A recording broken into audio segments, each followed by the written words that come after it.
You literally get to decide today that everything up until this point is irrelevant, because it literally is.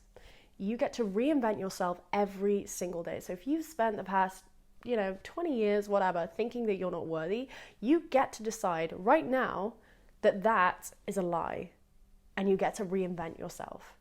There's guys out here currently trying to convince people that men can have babies, biological men can have babies.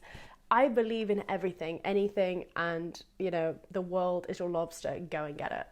There's certain things I can't get behind, but they are out here deluding themselves and deluding the world, and people are getting behind it. It's getting traction, right? If people are deluding themselves to that magnitude, you can delude yourself into knowing that you are worthy and deserving. You can delude yourself into believing that you have it all already, okay?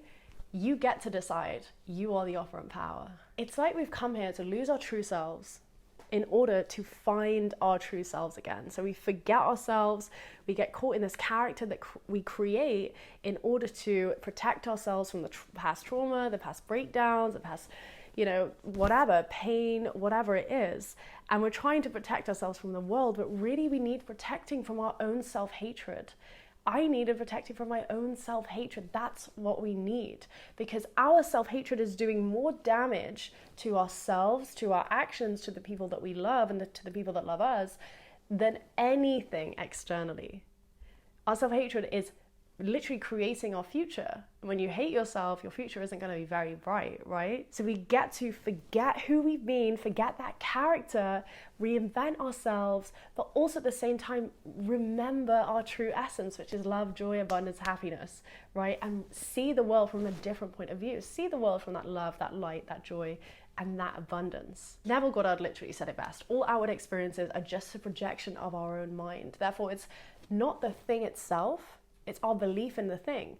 We had a belief in a certain thing, or our own limiting beliefs, that manifested in the form of a person, that manifested in the form of, spending more money than we make, that manifested in the form of self-sabotage.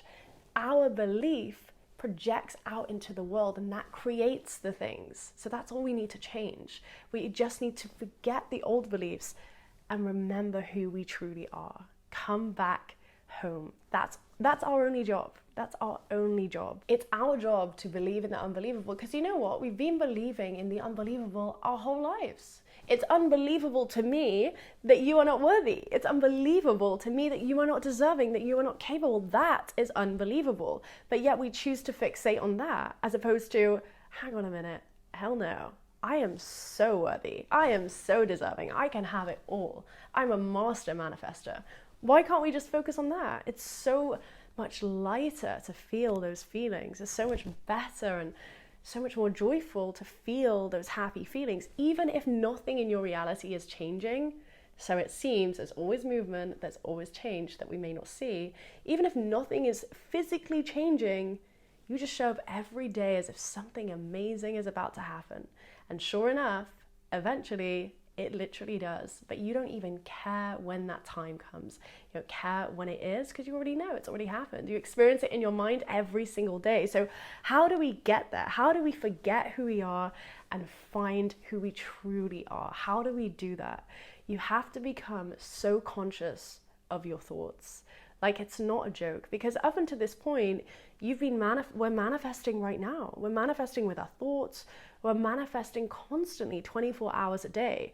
And so you have to become so conscious of your thoughts, as if you're taking your child to, Buckingham Palace, right? And you're seeing the queen or the king or whatever, and you're like, baby, you got to be on your best behavior, okay?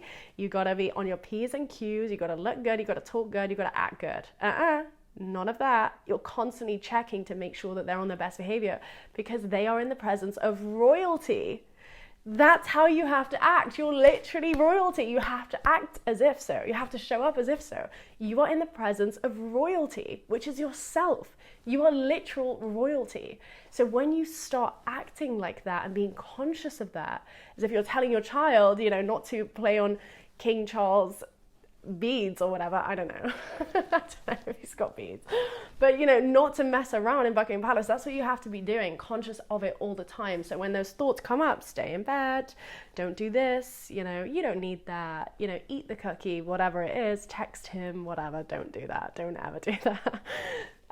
When those thoughts come up, you are conscious like, baby, I am the ultimate power. I've got this. So you have to stop being conscious. And the only way to do this, the fastest way to do this, is loop affirmations, right? When you loop affirmations for an hour a day, you can either do it in the mirror or do it, you know, sat down watching something when you're, you know, on the treadmill, when you're running, and you just keep looping the affirmations. The more that you're doing these affirmations and have fun with it as well, right? So it's all very well and good being like, I'm worthy, I'm deserving. It gets kind of boring and repetitive after a while. So what I like to do is make a song of it, make a dance of it. I like to make a really terrible beat that I'm not going to share with anyone because I don't want to offend anyone with my, you know, screechy voice, but you make it as fun and joyful and playful as possible, right? And when you're looping these affirmations over and over and over again, naturally, very, very quickly as well, I'm talking in the space of a week. If you spend an hour a day looping affirmations, in the space of a week, you don't have to do anything because it's just natural. It's like a boomerang back to you. Your brain is actually quite obedient once it's told what to do, right? It starts looping this tune back to you. Like I'm not gonna embarrass myself. It's kind of embarrassing, but I like to do it to like grime music, like filthy, disgusting, or like Eminem or something, right? And I'm looping my affirmations to Eminem, and I'm just like having fun with it. And naturally, after you've saturated your brain yourself, looping affirmations every day, that becomes your new program. It becomes your new default. So you think that you're just looping affirmations and nothing's happening, but you're actually thinking new thoughts. You're creating new neural pathways. You'd be thinking anyway. You would be thinking, if you weren't sat down looping affirmations, you'd be thinking, I can't do that. I don't look good in that. I don't feel good in that. Look at the state, look at the state of me. You'd be thinking these thoughts anyway. So you may as well choose the better thoughts so that in the future, in the next month or so after doing this consistently, your natural program is, I am worthy, I'm deserving, I've got this, I can handle anything. Loop affirmations for me are the quickest way to manifest anything, but also to really raise your self-concept and forget who you've been and remember who you truly are. As long as you remember that your reality is constantly reflecting back to you, your own beliefs, no matter what's happening, you created it, you can start to have fun with it. We're not meant to struggle. It's like meant to be fun and exciting, right?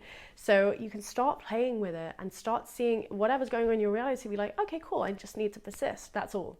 Because nothing can affect your manifestation, that you can't mess it up. It's your birthright. It's what you want, so that's what you'll get. There's nothing that can come between it. Neville Goddard said, if 10,000 men need to move, they will, right? You get to decide today that old story is irrelevant. Some great blanket affirmations just to begin with, just right now, would be, I'm a master at manifesting. I always get what I want quickly and easily, and I am loved and I am worthy. So this is the quickest way to forget yourself and find yourself. You're worthy, you are loved. I love you. Thank you.